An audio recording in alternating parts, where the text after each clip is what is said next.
दोस्तों, आज का विषय है half wave rectifier. Half wave rectifier इसे क्यों कहा जाता है ये हम बाद में चर्चा करेंगे, लेकिन पहले देखते हैं ये जो सर्किट बना हुआ है इसमें कौन कौन से कंपोनेंट हैं। तो इसमें एक रेक्टिफाइंग डायोड है, एक स्टेप डाउन ट्रांसफार्मर है। स्टेप डाउन ट्रांसफार्मर का जो वोल्टेज है वो इनपुट वोल्टेज V1 है, जो आउटपुट वोल्टेज V2 है।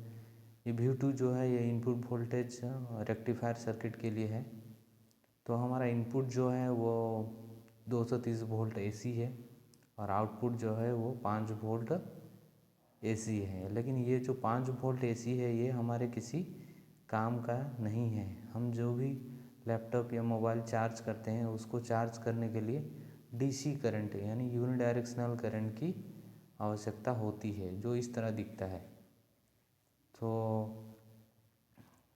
आगे बढ़ते हुए इस विषय में हमारा जो इनपुट है वो साइनोसाइडल है, जिसका पोलैरिटी दो तरह का है, पॉजिटिव है, नेगेटिव है। तो पॉइंट A में जब पॉजिटिव पोलैरिटी का करंट आएगा तो वो फॉरवर्ड बायस में आपका रेक्टिफायर काम करेगा। अब आइए देखते हैं फॉरवर्ड बायस क्या होता है। तो ये मान लीजिए एक PN जंक्शन है जिसमें P है हो एवं N है। तो हमारा बैटरी लगा हुआ है। पॉजिटिव साइड अगर P की साइड अटैच है, बैटरी का पॉजिटिव साइड अगर P के साथ लगा हुआ है और नेगेटिव साइड N के साथ लगा हुआ है तो उसे हम फॉरवर्ड बायस कह सकते हैं। ठीक इसके उल्टा बैटरी का नेगेटिव साइड अगर P के साथ एवं पॉजिटिव साइड N के साथ लगा हुआ है तो वो रिवर्स बायस कहलाएगा।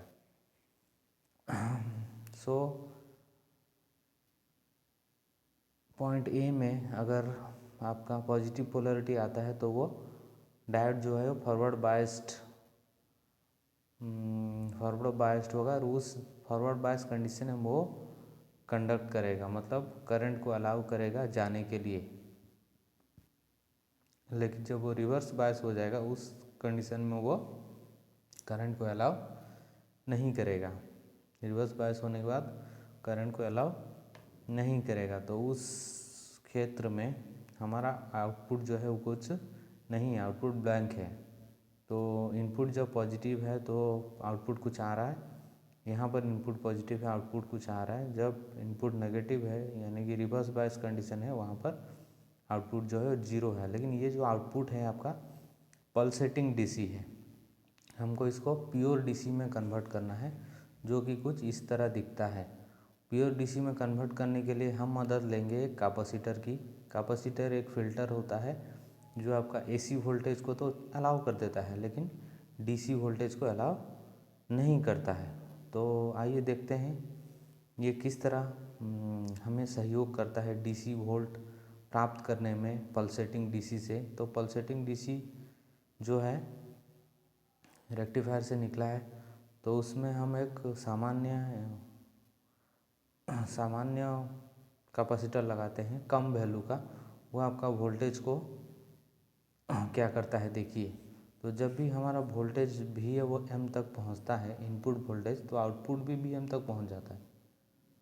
तो उसके बाद वोल्टेज गिरने लगता है तो आउटपुट भी गिरने लगेगा। तो इसको हम गिरने नहीं देंगे। ये काम कौन करेगा? आपका कैपेसिटर करेगा। ये जो कैपेसिटर है वो एक बैकअप की तरह आपको वोल्टेज प्रोवाइड करेगा।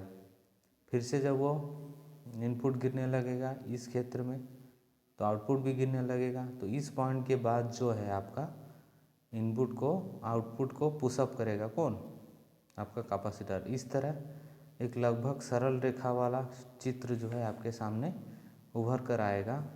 इस तरह तो नहीं लगभग एक सरल रेखा से मिलता जुलता हुआ कर्व जो है आपके सामने आएगा। तो इसमें कंडीशन ये है, मूल मंत्र ये है कि जैसे हम कैपेसिटर का वैल्यू जो है वो बढ़ाते जाएंगे, कैपेसिटर C का वैल्यू जो है वो बढ़ाते जाएंगे, आपका कर्व जो है वो स्ट्रेट लाइन बनता जाएगा। ठीक से ध्यान दीजिए, जैसे जैसे हम कैपेसिटर का वैल्यू बढ़ाते जाएंगे आपका कर्व जो है वो स्ट्रेट लाइन बनता जाएगा। पूरी तरह स्ट्रेट तो नहीं लेकिन लगभग एक सरल रेखा आपको दिखेगी।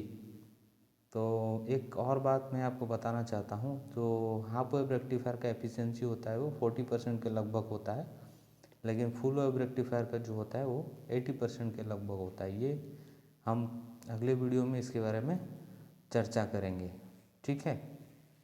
तो एक और बात मैं आपको बताना चाहता हूँ, PIV पीक इन्वर्स वोल्टेज या पीक रिवर्स वोल्टेज क्या होता है किसी भी रेक्टिफायर के लिए। तो हाफ वेव रेक्टिफायर के लिए ये VM होता है। ये उस तरह का वोल्टेज होता है या फिर उतना वोल्टेज होता है जितना कि एक रेक्टिफायर सहन कर सकता है। रिवर्स बायस कंडीशन में उसे पीक इन्वर्स वोल्टेज कहा जाता है। तो इसके बारे में हम विस्तार से अगले वीडियो में बात करेंगे। अगर पीक इन्वर्स वोल्टेज से ज़्यादा वोल्टेज हमने दे दिया तो आपका डायोड जो है वो जल जाएगा, ठीक है। धन्यवाद।